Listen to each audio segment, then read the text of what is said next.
জল বাঁচাও মাছ বাঁচাও মৎস্যজীবী এই স্লোগানকে সামনে রেখে কেলেঘাই নদীর সংস্কার ও মৎস্যজীবীদের জীবিকা সুরক্ষার দাবিতে মাংলা মারোয় মৎস্যজীবী সমাবেশ অনুষ্ঠিত হল। পূর্ব মেদিনীপুর জেলার পটাশপুরের মাংলা মারোয় এই সমাবেশ অনুষ্ঠিত হয়। এদিন সমাবেশের আগে একটি মিছিলের আয়োজন করা হয়। মিছিলের শেষে সমাবেশ ও আলোচনা সভা অনুষ্ঠিত হয়। বহুদিন ধরে কেলেঘাই নদীর সংস্কার হয়নি, পাশাপাশি নদীর পাশে অবৈধ ইট ভাটা মাছের ভেড়ি গজিয়ে উঠেছে। তার ফলে জল নিকাশির সমস্যা তৈরি হয়েছে। পাশাপাশি নদী ও খালের জলে চুল, ব্যবসায়ীদের বজ্র এই সমস্ত ফেলায় দূষণের সমস্যা রয়েছে। কিন্তু বারবার স্থানীয় ব্লক প্রশাসন, জেলা প্রশাসনের সাথে অভিযোগ জানিয়ে কোনো সমস্যার সমাধান হয়নি। আগামী দিনে সমস্যার সমাধান না হলে বৃহত্তর আন্দোলনে নামার হুঁশিয়ারি দেওয়া হয়েছে। সমস্যা কেলেঘাই নদীতে আমাদের যখন জোয়ার ভাটা খেলতো তখন আমাদের বন্যা হতো না। ইট ভাটা এবং মাছের ভেড়ি হওয়াতে আমাদের এখন প্রত্যেক বছর বন্যাতে ভুগছি।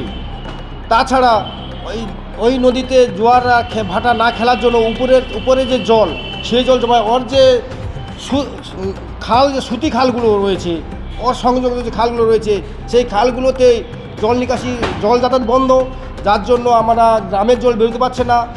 এই হচ্ছে এই আর কচুরিপানা ভরে গেছে, মাছের চাষও হচ্ছে না। আর ওই দেড় দিকে উদবাদাল যে খাল, ওইটা আমাদের প্রধান খাল, ওইটা একবারে কেলেঘাই থেকে কালীনগর পর্যন্ত একসঙ্গে যুক্ত আছে। ওইটা আমাদের প্রধান জল নিকাশি। ওইটা যদি না হয় তাহলে পূর্ব মেদিনীপুর কোনোদিন বন্যা থেকে মুক্ত পাবে না। আর ওই খালের উপরে বজ্র, চুল, কচুরিপানা এইসবে এমন হচ্ছে, যার জন্য আমরা বরাবর পূর্ব মেদিনীপুর বন্যার কবলে ভুগছি। এইটা দূর করার জন্য আমি আজকে জানাচ্ছি। পূর্ব মেদিনীপুর মৎস্যজীবী ফোরামের যে দুটি শাখা সংগঠন আছে, ভগবানপুর 1 এবং পটাশপুর 1 ব্লক, এই দুই শাখা সংগঠনের পক্ষ থেকে আজকে আমরা আজকে কেলেঘাই নদী সংস্কার এবং নদী সুরক্ষার দাবিতে এই একটা গণমিছিল এবং তারপরে একটা সমাবেশ আমরা আয়োজন করলাম।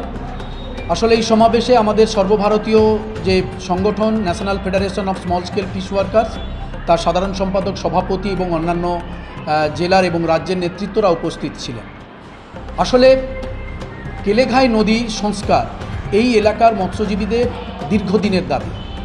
শুধু কেলেঘাই নদী সংস্কার নয়, এই নদীর সাইডে যে সমস্ত কাপড় রং করার বর্জ্য জল আছে, সেই বর্জ্য জল, কাপড় রং কারখানার বর্জ্য জল সরাসরি নদীতে পড়ছে। প্রচুর পরিমাণে ইট ভাটা গড়ে উঠেছে এবং তার সাথে সাথে অবৈধ মাছের ভেড়িগুলো এসছে। তার ফলে খালগুলো, আমাদের নদীটা সংকীর্ণ হয়ে গেছে। বিশেষ করে আমরা দীর্ঘদিন ধরে দেখতে পাচ্ছি যে নাগল কাটার কাছে একদম নদী নেই বলতে গেলে, উঁচু হয়ে গেছে, সিলটেশন হয়ে গেছে। দীর্ঘদিন ওখানে কোনো সংস্কার হয়নি। তার ফলে হাজার হাজার মৎস্যজীবী, পশ্চিম মেদিনীপুর, পূর্ব মেদিনীপুরের বিস্তীর্ণ এলাকা, তার এই সমস্ত মৎস্যজীবীরা, নদী নির্ভর মৎস্যজীবীরা, তারা জীবিকাচ্যুত হচ্ছেন এবং তাদের জীবিকা ক্ষতিগ্রস্ত হচ্ছে।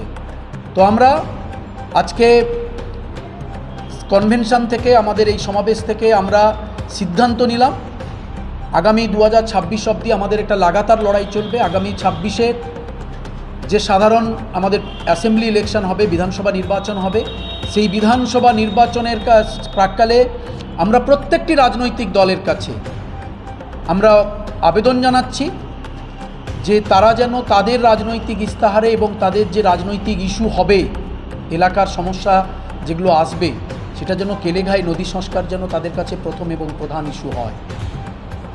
আমরা তার জন্য আমরা এলাকার সর্বোচ্চ স্তরের মানুষকে আমরা এর মধ্যে আবেদনও জানিয়েছি এবং আমরা ধীরে ধীরে এই আন্দোলনের মধ্যে আমরা আনব।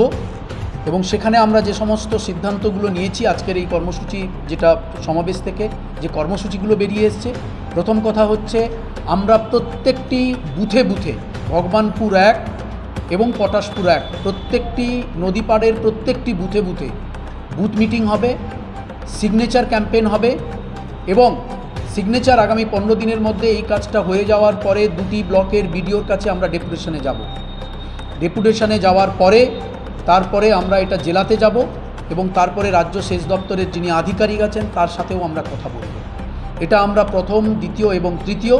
চতুর্থ যেটা হচ্ছে, আমাদের সারা ভারতবর্ষের সংগঠন এসেছিল, তাদের পক্ষ থেকে বলা হয়েছে পলিউশন কন্ট্রোল বোর্ড, আমাদের যে দূষণ নিয়ন্ত্রণ পর্ষদ আছে, দূষণ নিয়ন্ত্রণ পর্ষদের কাছে কেলেঘাই নদীতে যে কাপড় রং করার বর্জ্য জল সরাসরি নদীতে পড়ছে, তার ফলে মৎস্যজীবীরা ক্ষতি হচ্ছে, মৎস্যজীবীদের মাছ ক্ষতি হচ্ছে।